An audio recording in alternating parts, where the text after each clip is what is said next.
It's day 5. Is it day 5 or day 4? Day 4 in the bathroom, and today we have the expert, that is Wayne. Now he's going to sort out the pipes for us and such, and eventually put the bath in and the toilet.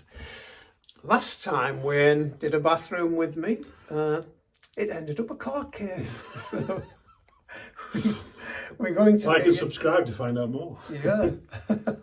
So let's get on with it anyway.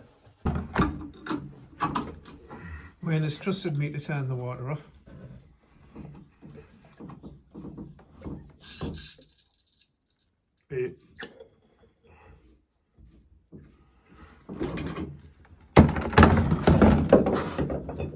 You were looking worried there for a second. Yep. See, I could have done all this, but I just thought it might end up a disaster. So what's the plan, Wayne? Strip out all the old leaking copper, plasterboard the walls, and put all new stuff back in. Plastic. Plastic, unfortunately these days, but much better, much quicker. On one side there's no markings, on the other side shows you which way. There's a little arrow. There we go. Little arrow there. So that's going in an anti-clockwise direction. Goes onto your pipe, clicks on, rotate it around anti-clockwise, comes off. Done. I'm going to have a go myself, see how it goes. So I've got it on the right way. Oh, do you have to press hard? Yeah, just click it in. That sounds alright. Oh, do you know when it's done? It'll sort of break off. Ah, there we go. Yeah. And then just watch the ends, because the ends are sharp of the pipe. That's it. Hey! Real. Right, do that one in there now. This one here. Yeah. Going under that wall. Right, make sure we've got this the right way. That's the arrow that way. Clicked in. Clicked out again. I'll do it left-handed, I think.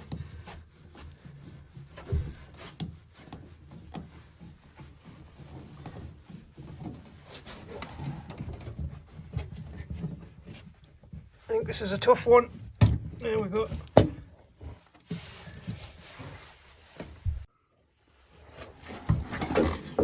And there you go, that's my first pipe cut. And hopefully Wayne hasn't got his finger over the lens.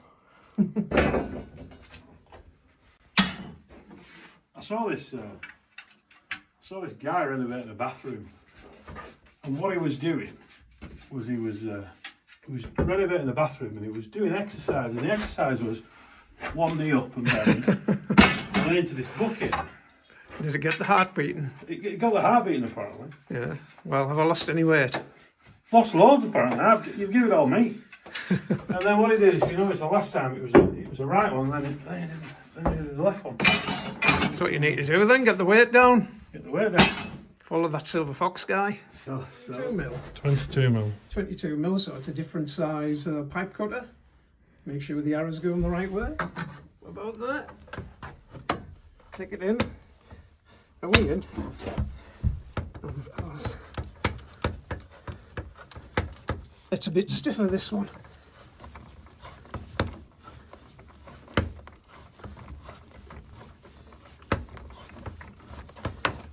There we go. Is that it? Yeah, if you leave that in, do the one onto the side with the 15, and then it should all lift off then. That way.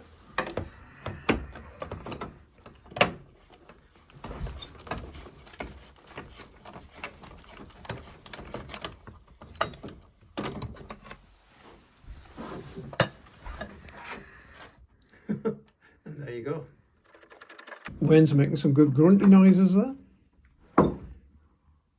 Is it tough?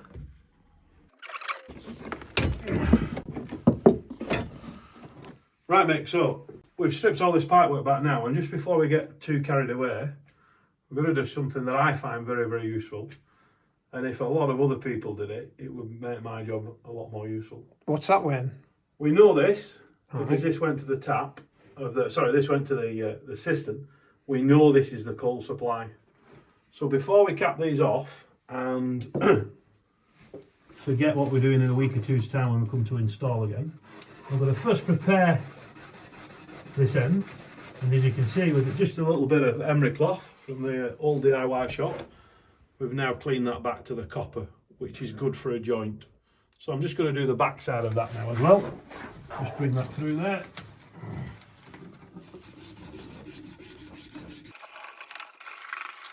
What we use, an emery cloth. Emery cloth.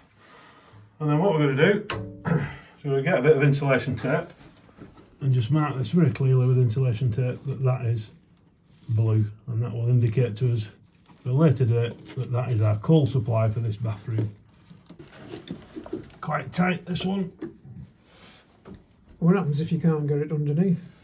You can cut it with a hacksaw then. Junior hacksaw will cut these off. Just doesn't make as nice at end. Certainly when you've got to go into a speed fitting, push fitting. So these, you'll find, these are going to make it nice and tidy. And our stop cap, end cap, whatever, we'll just sit on that. Nice and bunny. Just give that a little bit of a wipe now.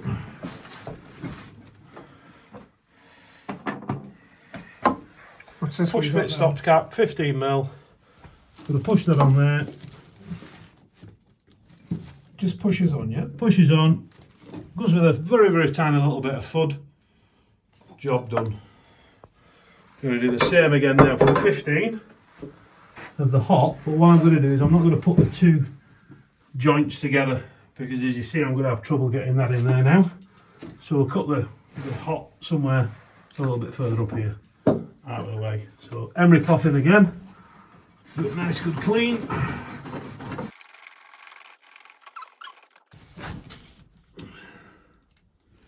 Now, people might be thinking, if we've labelled one blue, you don't need to do the other one. Correct. However, we've no idea what's going to happen to this wall. We've no idea when we're stripping this wall down, what's going to hit on them pipes.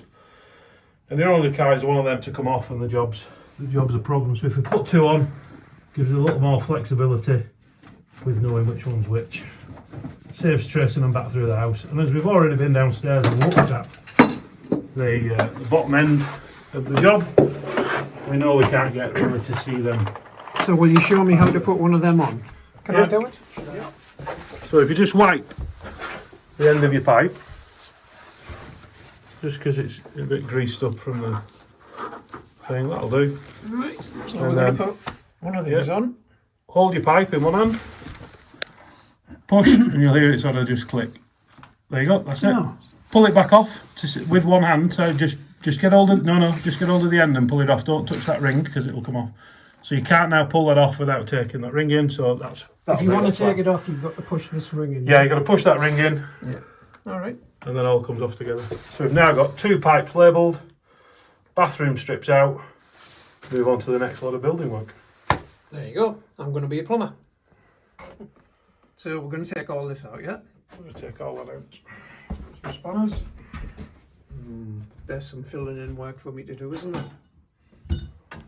So we're going to do the same thing then, cut these off and No, we're just going to do, these are compression fittings. So a 24mm spanner. We'll just take these out now. So there's an elbow. This will undo. Another one on here somewhere. So just... So we open up with one and turn them with the other. Yeah. How do you know which way to turn it? Where's your left, righty tighty?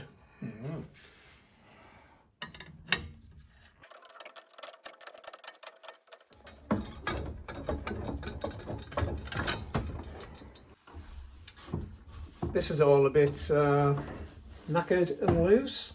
The state of this. I'm going to have to get some sand and cement in here and make it all a bit stable before we can first of all put the shower in and then tile over the top of it. Remember in video 2, I do believe it was, when I tried to get said radiator off and would never, would it? Well, let's watch. Oh, no. Let's watch the expert do it. What do you reckon? Something coming. Are you going to do it? Absolutely, absolutely. Every yeah. What's the technique then, Wayne? Brute force. And did it work? Yeah, it's off. Yeah, it must be the WD-40.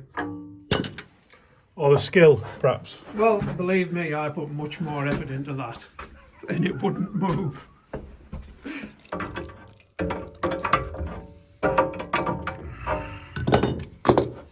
Just put this down because it's quite black, that water. And if it leaks downstairs, it'll make a mess. I know we're in a renovation. But good practice and all that.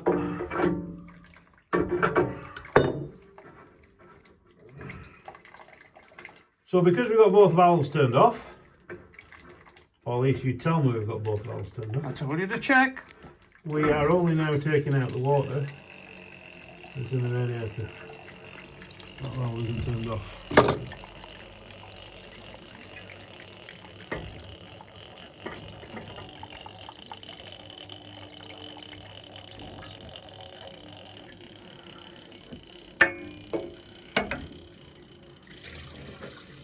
All the way down, actually. Yeah, I've left that connected, Mick, haven't you? I certainly have.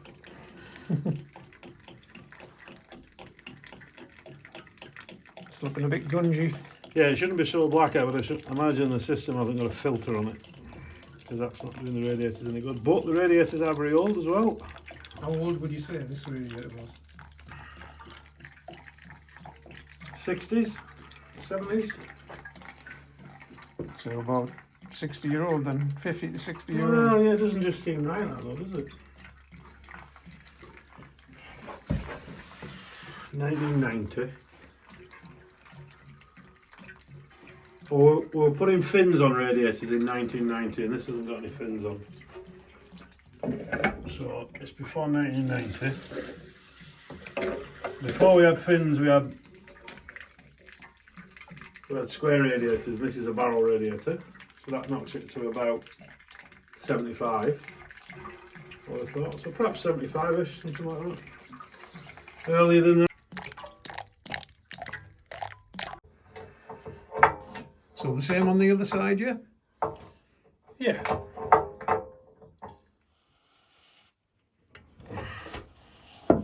Go on now. It's just a bit. It is a bit seized, so I'm just wiggling it backwards and forwards. So it's down on this side, isn't it? Down on this side, yeah, but it just wouldn't go, so just. There we go, gone now. Trying to break the seal going up. So, yeah, I just tightened it a bit. Hey, what's going on here then, Wayne?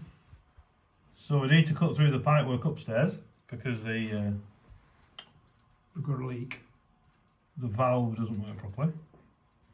And what you normally do is you normally find one of these valves a little tap on the back. So you can plug a hose pipe in, undo it, and it'll drain the system for us. And this system hasn't got one. So you'll notice that we're using a radiator draining tray. Some of you may call it a grill pan, but this is a radiator draining tray. And because the radiators are so tight to the floor, that's about the only thing we could find to get under it. And we've just got to sit here now and drain this off. Right, mate, problem with copper pipe in the bathroom is it goes green and all sort of snotty. Unless you paint it, which is why people paint it. And that's okay until we come to do something like this, where we've got a radiator pipe coming out of the ground and we need to cap it off because it's the valve's bust. And we don't know what radiator's going on yet. So we're going to try and achieve what we've achieved over there, which is to have a little pipe coming out of the ground and cap it off. So the pipes were full of paint, perhaps gloss paint or whatever. So a bit Heath Robinson, but I've scratched it with my screwdriver and took all the paint off. And then we're back to our emery cloth from before and we're going to clean all the way around it.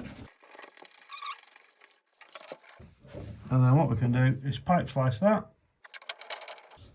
And the key here is also is if it's not supported, when you cut it off it drops through the floorboards, and that isn't not going to do that. We're just going to stop end.